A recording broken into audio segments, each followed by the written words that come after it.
À partir donc de ce cas introductif, on va aisément définir la variable aléatoire et déterminer la loi de probabilité de façon simple. Qu'appelle-t-on variable aléatoire? Qu'appelle-t-on variable aléatoire? On considère une expérience aléatoire E et l'univers associé oméga. Une variable aléatoire grand X est une application qui, à chaque événement élémentaire de l'univers, associe un nombre réel, c'est-à-dire grand X qui part de l'univers à R.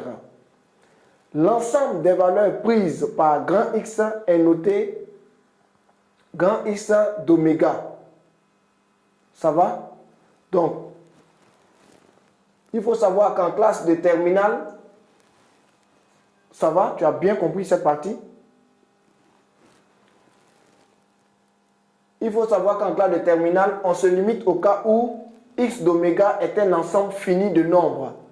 C'est-à-dire au cas où X d'oméga est égal à X1, X2, Xn.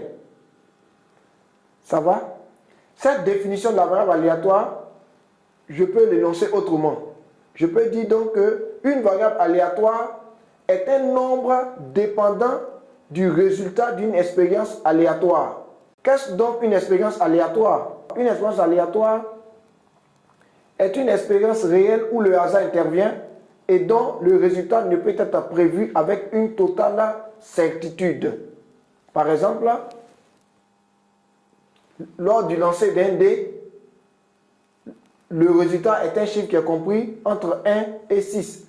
On dit qu'on a fait à une expérience aléatoire. Ça va? Notation et vocabulaire. X d'oméga est égal à X1, X2, Xn est appelé l'univers image de oméga par grand X. Grand X est égal à petit xi désigne l'événement qui se nomme comme suit. Grand X prend la valeur de petit xi. Grand X strictement inférieur à petit xi désigne l'événement. Grand X prend une valeur strictement inférieure à petit xi. Ça va? C'est bien compris? Voici quelques notations vocabulaires qui sont relatifs à la définition d'une variable aléatoire. Passons maintenant à cette autre partie du cours. Comment déterminer la loi de probabilité d'une variable aléatoire? Soit P une probabilité définie sur un univers oméga. La loi de probabilité d'une variable aléatoire grand X sur oméga est l'application qui, à chaque valeur petit xi prise par grand X, associe la probabilité correspondante, c'est-à-dire P de grand X est égal à petit xi. Ça va? C'est ce qu'on appelle la loi de probabilité. Autrement dit, la loi de probabilité est une fonction mathématique qui décrit les valeurs possibles d'une variable aléatoire et leur probabilité. Je vais te donner une astuce pour savoir comment déterminer la loi de probabilité d'une variable aléatoire.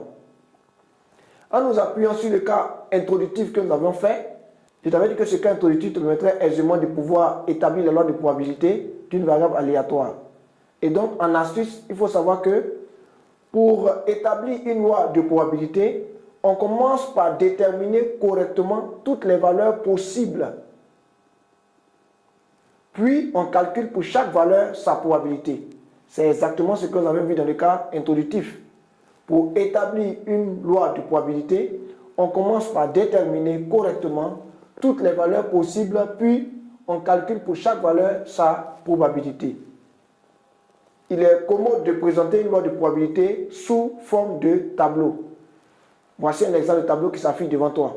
On a petit xi qui peut être égal à x1, x2, xn, et on a p de grand x est égal à petit xi qui est p1, p2, pn.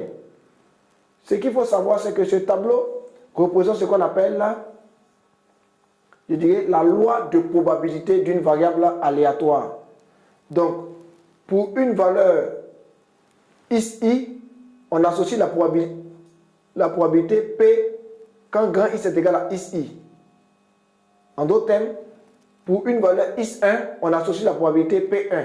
Pour une valeur X2, on associe la probabilité P2 qui lui correspond, et ainsi de suite. Donc, à chaque valeur donnée, on essaie de calculer sa probabilité, et c'est tout cela qui nous permet d'établir ce qu'on appelle la loi de probabilité d'une variable aléatoire. Ça va? J'espère que tu as bien compris ce tableau, tu as bien compris comment on détermine la loi de probabilité d'une variable aléatoire. En remarque, il faut savoir que lorsqu'on détermine la loi de probabilité d'une variable aléatoire, la somme des probabilités doit toujours être égale à 1. C'est-à-dire, somme des n, quand i est égal à 1 de pi, doit être égale à 1. La somme des probabilités doit toujours être égale à 1 lorsqu'on détermine la loi de probabilité d'une variable aléatoire. Il est très important de comprendre cela. Et il est aussi prudent de le vérifier au cours d'un exercice. Ok, j'espère que tu as bien suivi ce cours. Tu as bien compris comment déterminer la loi de probabilité d'une variable aléatoire. Tu as bien compris le cas introductif par lequel nous sommes passés pour pouvoir élucider plus clairement et plus simplement la loi de probabilité d'une variable aléatoire.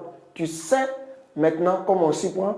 Tu sais qu'on commence par déterminer les valeurs possibles et ensuite on associe les probabilités qui correspondent sous forme d'un tableau.